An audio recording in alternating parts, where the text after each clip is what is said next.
सीमा अधिनियम के अनुसार जो है कि यदि 12 साल से अगर आप संपत्ति पर नहीं है, मतलब संपत्ति आपके हाथ में 12 साल से नहीं है, तो कानून जो है सीमा अधिनियम 1980 ये कहता है कि आप उसके बाद जो है अब आप जो है संपत्ति के मालिक नहीं रहेंगे, अब दावा अब आप नहीं कर सकते हैं।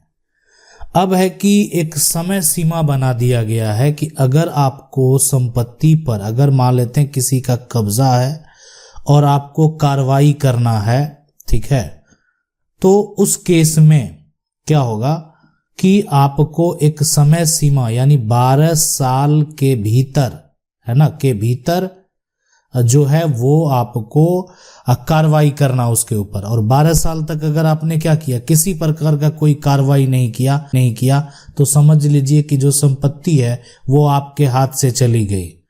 लेकिन अगर आपका किसी प्रकार का कोई विवाद होता, आपकी संपत्ति को, आपकी जमीन को अगर कोई कब्जा कर लेता है तो क्या करते हैं आप? 12 साल इंतजार करते हैं? नहीं करते हैं ना।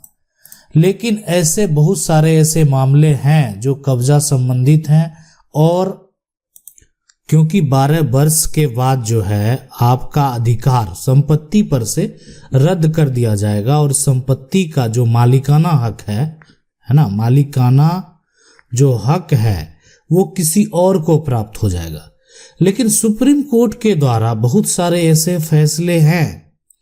अब अवैध कब्जा को लेकर जो है सुप्रीम कोर्ट की अगर बात करें तो सुप्रीम कोर्ट के अगर बहुत सारे ऐसे फैसले देखेंगे जिसमें हुआ क्या एक्चुअल में कि जमीन जो है ना, कोई जमीन जो है अगर उस पे किसी का कब्जा है ना, वर्चस्व दिखा के हो, लंबे समय से कब्जा हो, 50 साल से कब्जा हो या 100 साल से कब्जा हो, है ना, तो जो संपत्ति का मालिक है उसके पक्ष में अधिकतर फैसला आपको देखने को मिलेगा। लेकिन बहुत सारी ऐसी जमीन है जो जमीन जो एक तरह से ट्रस्ट को दिया गया, किसी मंदिर को दिया गया, किसी मस्जिद में दिया गया, ऐसे जमीन पर जो है अब दे दिया गया, उसका कोई कागजात नहीं बनाया गया, और आज अगर उस जमीन की कब्जा की बात करते हैं जो वो भी लंबे समय से है, तो इसमें कब्जा करने वाले के पक्ष में फैसला दिया गया। बहुत सारे ऐसे जजमेंट देखने को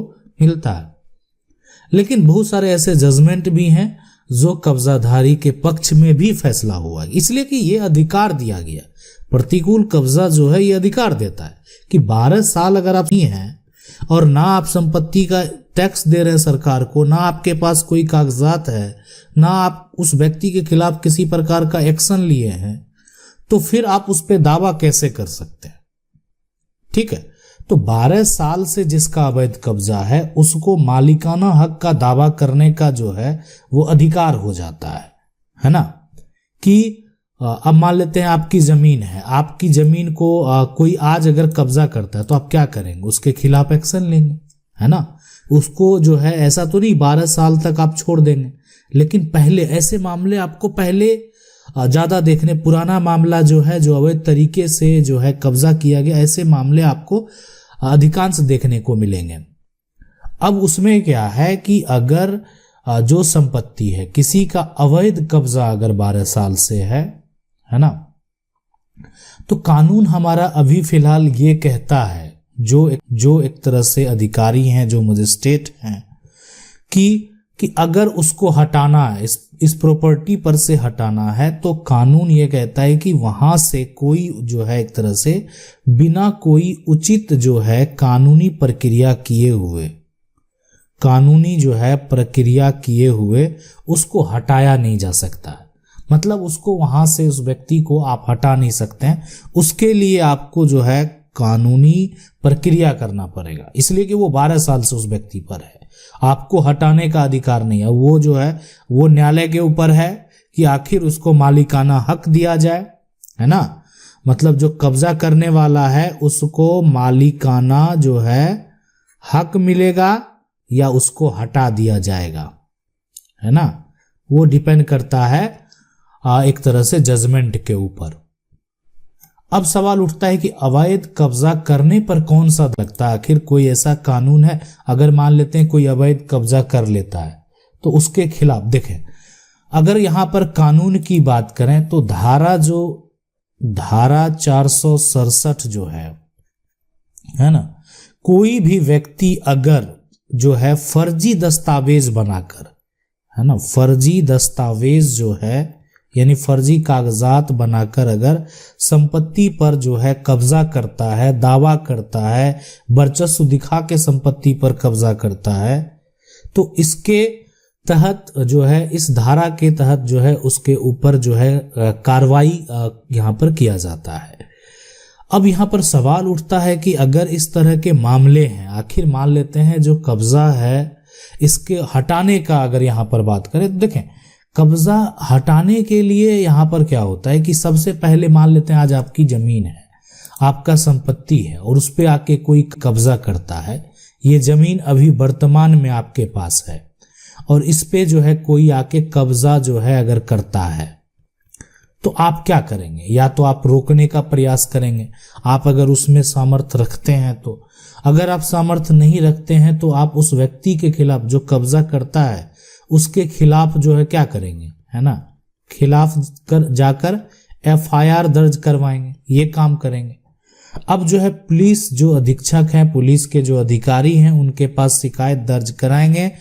और ऐसा नहीं है कि पुलिस जो एक तरह से अधिकारी हैं, वो जब आप उस व्यक्ति के खिलाफ FIR दर्ज कराएंगे तो पुलिस प्रशासन को वो FIR दर्ज करना होगा, खास करके जब संपत्ति उसकी नहीं है। अगर आपका समस्या का समाधान नहीं होता है तो उस मामले को आप कोर्ट में लेकर जाएंगे और कोर्ट में जो है CRPC का धारा है, CRPC का धारा 5 और धारा जो 6 है उसके तहत जो है आपको एक तरह से मदद जो है यहां पर किया जाएगा। तो ये प्रक्रिया कब करना पड़ता है? जब मान लेते हैं पुलिस जो है आपने FIR किया लेकिन आपका जो है शिकायत दर्ज करने के बाद जो है समस्या का कोई समाधान नहीं हुआ, तो ये आपको प्रक्रिया करना पड़ता है। अब है कि कब्जा अगर विवाद चल रहा है, मान लेते हैं किसी से भी विवाद चल रहा है, आपका मामला अभी कोर्ट में आपका पेंडिंग है, आपका जो है उस पर किसी प्रकार का कोई कब्जा विवाद में जो फैसला है कोर्ट से वो नहीं आया है, आपका मामला जो है यहाँ पर वो सिविल कोर्ट में है, ठीक है। अब आपको क्या करना चाहिए? देखें, जब आपका एक तरह से विवाद चल रहा है, जमीन कब्जा का विवाद है या फर्जी दस्तावेज बनाकर कब्जा करने का विवाद है या अन्य किसी प्रकार का विवाद है, तो उस केस में क्या विकल्प है?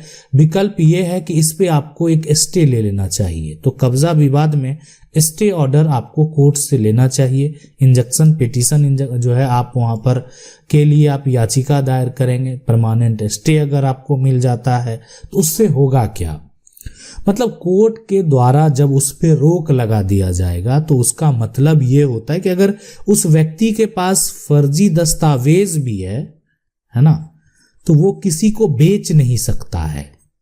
जब कोर्ट के द्वारा स्टे मिल गया तो फिर वो बेच नहीं सकता। इसलिए अगर मान लेते हैं उसके पास फर्जी दस्तावेज भी बना लिया वो, तो वो बेचने का अधिकारी नहीं है, वो बेच नहीं सकता संपत्ति को। इसलिए कोर्ट का अगर बेचेगा तो जेल जाएगा।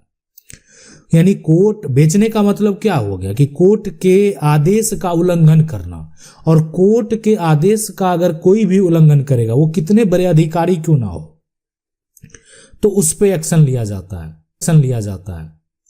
तो इसीलिए जब यानी आपका विवाद चल रहा है किसी प्रकार का, देखें विवाद किसी प्रकार का हो सकता है, आपको ये प्रयास करना चाहिए, अपने वकील से बात करना चाहिए कि हमको इस मामले में स्टे चाहिए, हमको कोर्ट के द्वारा। हाँ, हो सकता है कि कुछ ऐसे मामले हो सकते हैं जिसमें जो है आपके याचिका को रिजेक्ट भी किया जा सकता है, वो खारिज भी किया जा सकता है, हो सकता है कि स्टे ना दिया जाए। लेकिन बहुत सारे ऐसे मामले हो सकते हैं जहां पर अगर आपको एक बार कोर्ट के द्वारा स्टे मिल गया तो आपको किसी प्रकार का जो है दिक्कत आगे आने वाले समय में, मतलब मान लेते हैं आज एक पार्टी फर्जी दस्तावेज बना लिया और वो फिर किसी को बेच लिया, फिर जिसको बेचा वो थर्ड को बेच लिया, तो कितने सारे डीड जो है एक तरह से आप रजिस्ट्री डीड जो है वो तैयार हो गया, सबको कैंसिल करवाना पड़ेगा, आपको उतनी लड़ाई लड़नी पड़ेगी।